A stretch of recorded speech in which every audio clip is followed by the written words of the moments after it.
ঠিক 9 দিনের মাথায় ফের মেট্রো বিভ্রাট। যান্ত্রিক ত্রুটিতে দক্ষিণেশ্বর থেকে টালিগঞ্জ পর্যন্ত মেট্রো চলাচল ব্যাহত। গত 28 তারিখ 9 দিন আগে টালিগঞ্জে মেট্রো বিভ্রাট হয়েছিল। ঠিক একই রকম ভাবে যাত্রীরা বিপাকে পড়েছিলেন।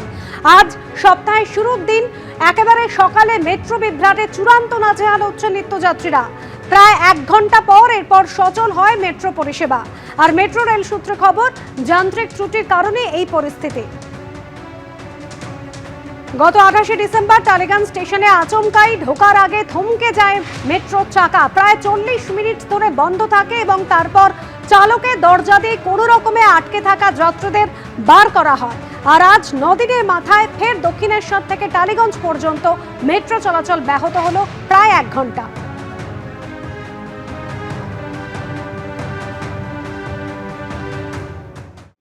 নিকোলাস মাদুরোর বিরুদ্ধে মাদক সন্ত্রাসের অভিযোগ কি নিছকই তুচ্ছ?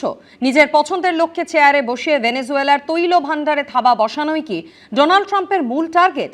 আমেরিকার এলিট বাহিনী ডেল্টা ফোর্সকে দিয়ে ভেনেজুয়েলায় আমেরিকার হামলা চালানোর বিষয়টি তারই সূচনা হিসেবে দেখছেন আন্তর্জাতিক সম্পর্ক বিশেষজ্ঞদের একাংশ।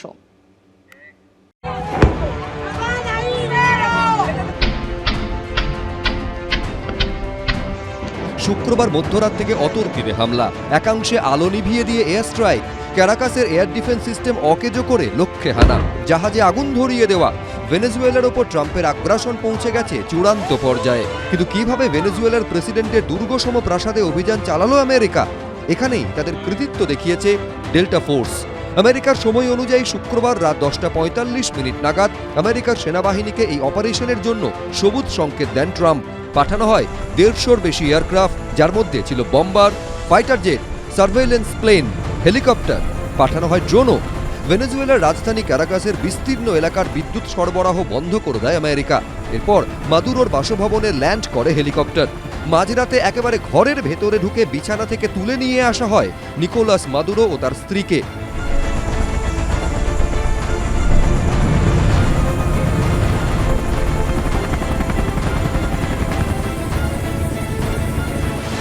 Scaring experience. I saw the helicopters. I saw the explosion, the fire going to the sky. We're sleeping normally, and we suddenly awake and saw the people yelling, "Get out! We are invading! We are under attack!" মুখে মাদক সন্ত্রাস আর বেআইনি অনুপ্রবেশের কথা বললেও আসলে Venezuela নিয়ে অন্য পরিকল্পনা রয়েছে কি ট্রাম্পের? কারণ ভেনেজুয়েলায় বিশ্বের সবচেয়ে বেশি অপরিশোধিত তেল মজুত রয়েছে। দক্ষিণ আমেরিকার এই দেশের সংরক্ষণে রয়েছে 30,000 কোটি ব্যারেল তেল, যা গোটা বিশ্বে মজুদ তেলের 1/3। ভেনেজুয়েলার মোট রফতানির 95%ই হলো তেল। প্রতিদিন 30 লক্ষ ব্যারেল তেল উৎপাদন করে এই দেশ। মারাকাইবো, অ্যাপিওর, ওরিয়েন্টাল ও ফ্যালকনে ভেনেজুয়েলার মূল তৈল ভান্ডারগুলি রয়েছে। এরই সঙ্গে Venezuela organisation of petroleum exporting countries বা ওপেকের প্রতিষ্ঠাতা সদস্য। এই বিপুল পরিমাণ তেলের ভান্ডার কি দখল করায় ট্রাম্পের অন্যতম উদ্দেশ্য?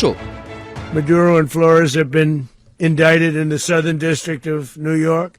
We're going to take a lot of money out so that we can take care of the country. We'll run it properly. We'll run it professionally. We'll have the greatest oil companies in the world go in and invest billions and billions of dollars and take out money, use that money in Venezuela.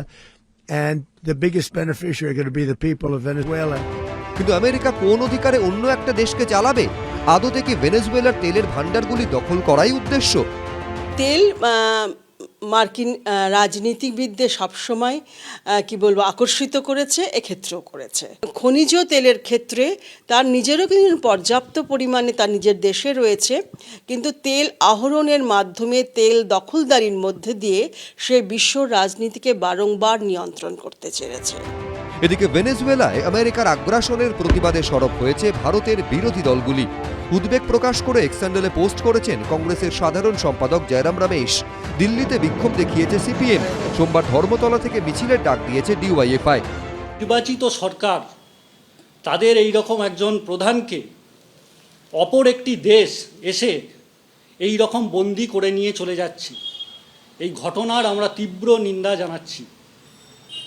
আমরা দেখতে পাচ্ছি যে এই সময়ে মধ্যপ্রাচ্য থেকে আরম্ভ করে যদি দক্ষিণ আমেরিকার দিকে তাকাই, তার যে তেলের ভাণ্ডার, বিপুল খনিজ সম্পদ, তার ওপর যে ব্যাপকভাবে আসলে আক্রমণ এই কারণে তাদের লক্ষ্যটা হচ্ছে লুটের রাজনীতি। ছবির মতো সুন্দর ভেনেজুয়েলাতেই এবার বিনা মেঘে বজ্রপাতের মতো পড়ল ট্রাম্পের আগ্রাসন। ঐশী মুখোপাধ্যায়, সৌমিত্র রায়ের রিপোর্ট, এবিপি আনন্দ। 2003-এ ইরাক থেকে 2026-এ ভেনেজুয়েলা, আমেরিকার আগ্রাসনের ছবি রয়ে গেছে একই। ইরাকের তৎকালীন প্রেসিডেন্ট সাদ্দাম হোসেনের বিরুদ্ধে গণবিধ্বংসী অস্ত্র তৈরির অভিযোগ এনেছিল আমেরিকা। আর এবার ভেনেজুয়েলার প্রেসিডেন্টের বিরুদ্ধে মাদক সন্ত্রাসের অভিযোগ তুললেন ডোনাল্ড ট্রাম্প। আজ ভেনেজুয়েলা, 23 বছর আগে ইরাক। সেই সময় আমেরিকার মসনদে ছিলেন জর্জ ডব্লিউ বুশ, আর আজ ডোনাল্ড ট্রাম্প। বিশ্ব রাজনীতিতে বারবার ঘুরে ফিরে এসেছে আমেরিকার আগ্রাসন। 2003 সালের 20 মার্চ অপারেশন ইরাকি ফ্রিডম শুরু করে আমেরিকা। লক্ষ্য ছিল সাদ্দাম হোসেনের সরকারকে উৎখাত করা। প্রায় 1 মাস ধরে চলেছিল সেই অপারেশন।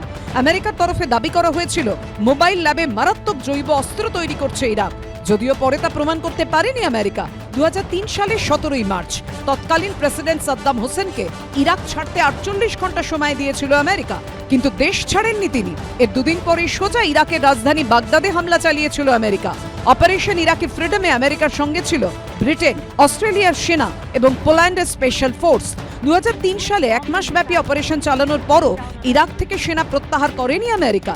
2011 সাল পর্যন্ত সেখানে রেখে দেওয়া হয়েছিল মার্কিন সেনাবাহিনীকে। আর মার্কিন সেনা ইরাকে থাকাকালীনই প্রকাশ্যে ফাঁসি দেওয়া হয় সাদ্দাম হোসেনকে। ভেনেজুয়েলার আমেরিকার আগ্রাসনের পর আন্তর্জাতিক মহলে ঘুরে ফিরে উঠে আসছে ইরাকের প্রসঙ্গ।